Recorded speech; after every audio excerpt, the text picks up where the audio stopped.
Adana had always been a girl with a clear path. She had known since she was 10 years old that she wanted to be a doctor.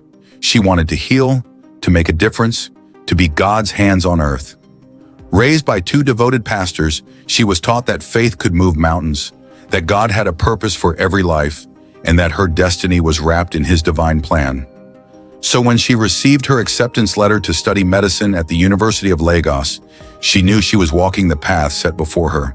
It was the first step toward her dreams, until one fateful night shattered everything. She had been walking home from a youth fellowship meeting, singing softly under her breath when it happened. A stranger, a violation, a horror that left her numb, broken, and lost in a sea of questions that had no answers. God, where were you? For days she couldn't speak, couldn't pray, couldn't even cry. The weight of shame and fear pressed into her chest, suffocating her. The only thing she could hear was silence. God's silence. Then weeks later, the unthinkable. The test came back positive. She was pregnant. Adana stared at the two lines, her hands trembling. Her dreams flashed before her eyes. University, a white coat. The life she had imagined since childhood. Gone. How could this be happening? Her first instinct was to hide. Her parents were so proud of her. They had been praying for her success, telling everyone in church about their brilliant daughter. How could she tell them? How could she face their disappointment? Her best friend Ife had an answer. You have to take care of it, Adana. No one has to know. It wasn't your fault. God will understand. Adana flinched at the words. Would He? Then there was David, her youth leader. She hadn't told him everything, but she had hinted at her struggle. His response had been simple. Adana, I don't know what you should do, but I do know this. God is still with you. You are not alone.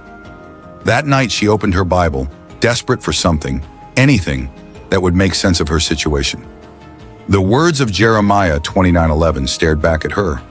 For I know the plans I have for you, declares the Lord, plans to prosper you and not to harm you, plans to give you hope and a future. Tears blurred her vision. Did God still have a plan for her? Could anything good come from this? She flipped to Romans 8:28. And we know that in all things God works for the good of those who love Him. All things, even this. The pressure of secrecy weighed heavily on her. Every moment was a battle between fear and faith, between shame and hope. She hadn't told her parents. She couldn't. One evening, she sat by the window, journal in hand. She needed clarity, but all she had were questions. Option 1, keep the baby. Would her parents support her? Could she still become a doctor? Would people judge her? Option 2, terminate the pregnancy. Would she regret it? Would God forgive her? Would it make the pain go away? She dropped the pen and sobbed into her hands. God, I need you. Please show me what to do. Days turned into weeks, and the weight of her secret became unbearable. Then one Sunday morning, she sat in church, her heart heavy as the pastor's voice rang out. Some of you feel like your story is over, like your mistakes have ruined God's plan. But listen, God is bigger than your failure. His love is greater than your fear, and He still has a future for you. Adana gasped as the pastor read aloud the verse from Jeremiah that had spoken to her before. Maybe, just maybe, God wasn't finished with her yet. That night, she made her decision. The next morning, she sat across from her parents, her hands trembling. Mama, Papa, I need to tell you something. She had no idea what their reaction would be, but she knew one thing. Whatever happened next, she wouldn't face it alone. She had God, and somehow that was more than enough. For someone out there who may have similar story, life is full of crossroads, moments where we don't know which path to take. Maybe your situation isn't like Adana's, but we all face decisions that test our faith. In those moments, remember this. God's love is greater than your fear. His plan is bigger than your mistakes. And no matter what, He is with you. Will you trust Him with your story? Now let's kindly answer these questions. 1. If you were Adana's friend, how would you counsel her? 2.